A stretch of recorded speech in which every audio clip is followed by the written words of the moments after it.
रोशनी के घर 1 घंटी बजी तो दौड़कर उसने दरवाजा खोला। सामने लगभग 20 साल का एक नवयुवक खड़ा था। उसने वहीं खड़े खड़े दरवाजे के बाहर से ही अपना परिचय दिया। जी मैं राहुल हूँ, पवन जी का बेटा। पापा ने आपको संदेश भेजा होगा। आओ भीतर आओ, कहकर उसने दरवाजे पर जगह बना दी। राहुल संकोच करता हुआ भीतर आ गया। जी मैं आज ही यहाँ आया हूँ। आपको तकरीबन 10 साल पहले देखा था, तब मैं स्कूल में पढ़ रहा था। आपकी शादी का कार्ड हमारे घर आया था, तब मेरे हाई स्कूल के एग्जाम थे, इसलिए आपके विवाह में शामिल नहीं हो सका था। मैं यहाँ कॉलेज की पढ़ाई के लिए आया हूँ और ये लीजिए, पापा ने ये सामान आपके लिए भेजा है, कहकर उसने एक बैग दे दिया। बैग में बगीचे के ताज़ा फल, सब्जियां, अचार वगैरह थे। उसने खूब खुशी से आभार जताकर बैग ले लिया और उसको चाय नाश्ता वगैरह सर्व किया। इसी बीच उसने जोर देकर कहा, तुम यहीं पर रहो। मैं तुम्हारे पापा को कह चुकी हूँ कि सब कुछ तैयार मिल जाएगा। तुम अपनी पढ़ाई लिखाई पर ध्यान देना।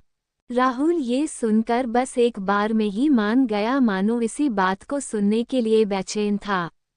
वो उठा और जल्दी से अपना सब सामान, जो उसने बाहर बरामदे में रखा था, भीतर ले आया। उस दिन राहुल अपना कमरा ठीक करता रहा। कुछ ही देर बाद वह वहां अपनापन महसूस करने लगा था, मगर उसका दिल यहाँ इतनी जल्दी लग जाएगा यह उसने सोचा ही नहीं था।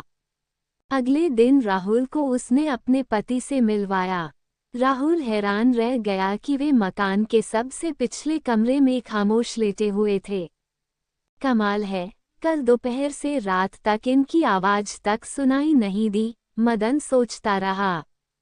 उसने राहुल की सोच में व्यवधान डालते हुए कहा, दरअसल बात यह है कि ये दिन भर तो सोते रहते हैं और रात भर जागते हैं, मगर कल कुछ ऐसा हुआ कि दिन भर और रात भर सोते ही रहे। वह राहुल के आने से बहुत ही खुश थी। 2 लोगों के सुनसान घर में कुछ रौनक तो हो गई थी।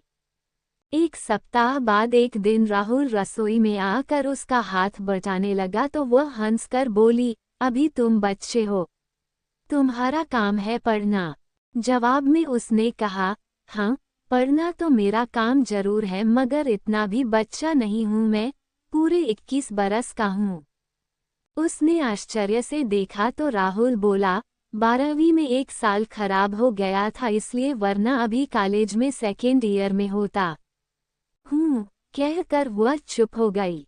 एक दिन बातों बातों में राहुल ने उससे पूछा, आपके पति को क्या हुआ है? वे कमरे में अक्सर क्यों रहते हैं?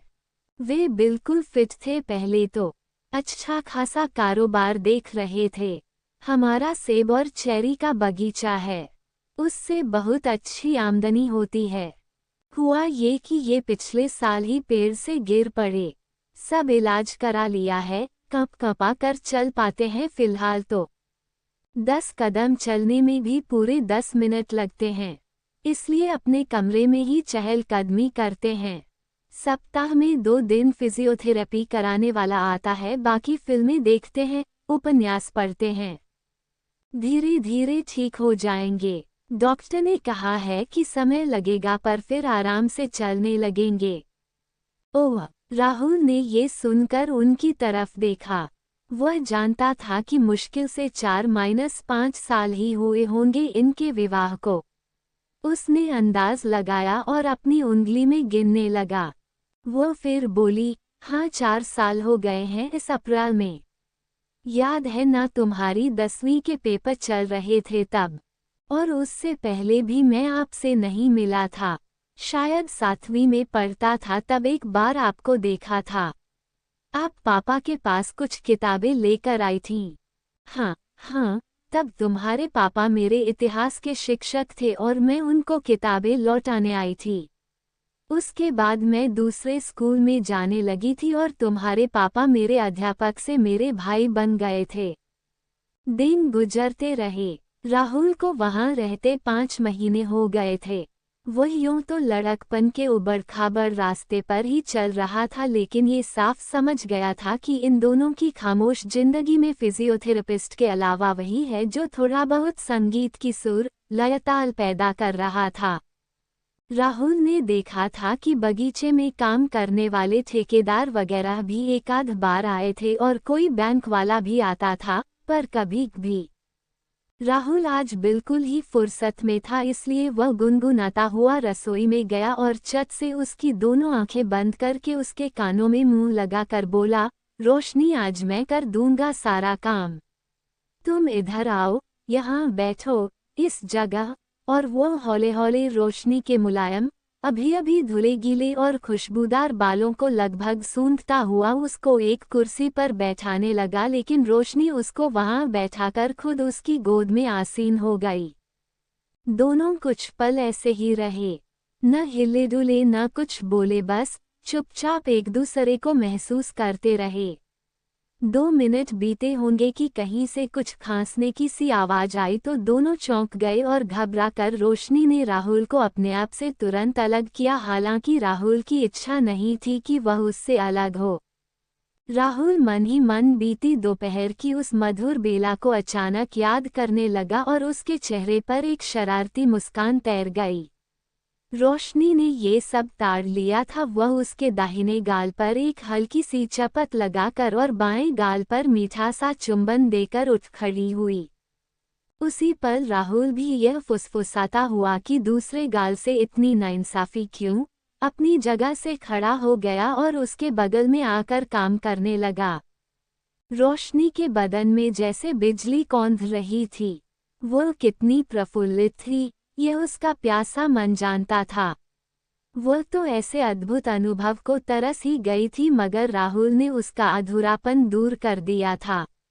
तपते रेगिस्तान में इतनी बरसात होगी और इतनी शानदार, वह खुद बीता हुआ कल याद करके पुलक सी उठी थी। दोनों एक हो गए थे। अचानक खांसने की आवाज दोबारा आने लगी थी।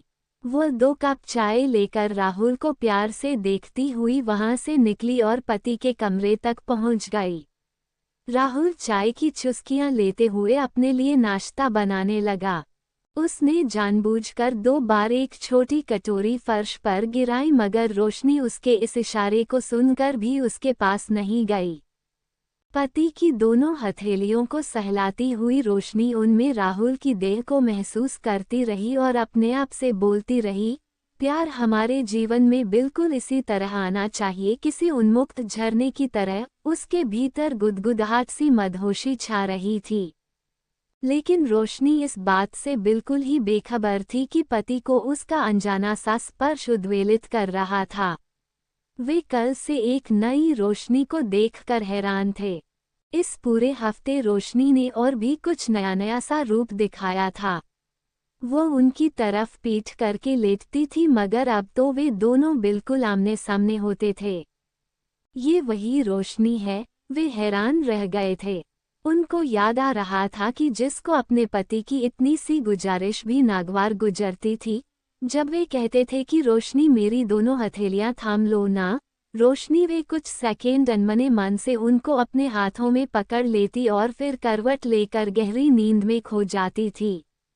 अब आजकल तो चमत्कार हो रहा था। रोशनी जैसे नईनवेली दुल्हन सी बन चुकी थी और उसके ये तेवर और अंदाज उनको चकित कर रहे थे। राहुल भी, जो शुरू शुरू में उनसे कभी कभार ही एक आध सेकेंड को ही मिलता था, वह अब कंधे भी दबा रहा था, चाय भी पिला रहा था। एक दिन रसोई से कुछ अजीब सी आवाजें आ रही थीं, जैसे 2 लोग लड़ाई कर रहे हों, लेकिन बगैर कुछ बोले वे पहले तो हैरान होकर कल्पना करते रहे, फिर छड़ी के सहारे हौले हौले वहां तक पहुंचे तो देखकर स्तब्ध ही रह गए। वहां 2 दीवाने एक दूसरे में खोए हुए थे और इतना कि उन दोनों में से किसी एक को भी उनके होने की आहट तक नहीं थी। वे वापस लौट गए तो कुछ कदम चलने के बाद अपने कमरे के पास ही अचानक ही लड़खड़ा गए। खट की सी आवाज आई। इस आवाज से राहुल चौंक गया था, मगर रोशनी की किलकारी गूंज उठी थी, 10 कदम में भी उनको पूरे 10 मिनट लगते हैं। और फिर दो अलग-अलग आवाजों की खिलखिलाहट कोई दैत्य बनकर रसोई से दौड़कर आए और अपना रूप बदल लिया। अब वो छिछोरी हंसी उनके कानों में गरम तेल बनकर दिल तक उतरती चली गई। सीने की जलन से तड़प कर वे चुपचाप लेट गए। आंखें बंद कर ली, दोनों मुट्ठियां कसकर भींच ली और लेटे रहे मगर किसी भी हालत में एक आंसू तक नहीं बहने दिया। रोशनी को जो जीवन एक लादा हुआ जीवन लग रहा था अब वही जीवन फूल सा, बादलों सा, रूई के फाहे सा लग रहा था। वह राहुल के यहाँ आने को कुदरत के किसी करिश्मे की तरह मान चुकी थी। राहुल को यहाँ 1 साल पूरा होने जा रहा था और रोशनी अब खिलकर निखर सी गई थी। सुबह शाम और रात भर पूरा जीवन मस्ती से सराबोर था। बस एक ही अजीब सी बात हो रही थी। रोशनी ने गौर किया कि इन दिनों पति शाम को जल्दी सो जाते हैं। इतना ही नहीं वे अपने दोनों हाथ तकिए में बिल्कुल छिपा कर रखते हैं।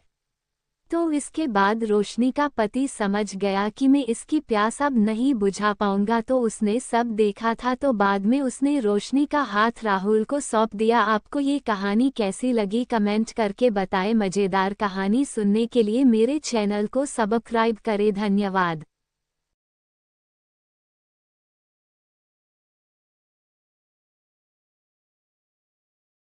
प्लीज मेरे चैनल को सब्सक्राइब करें।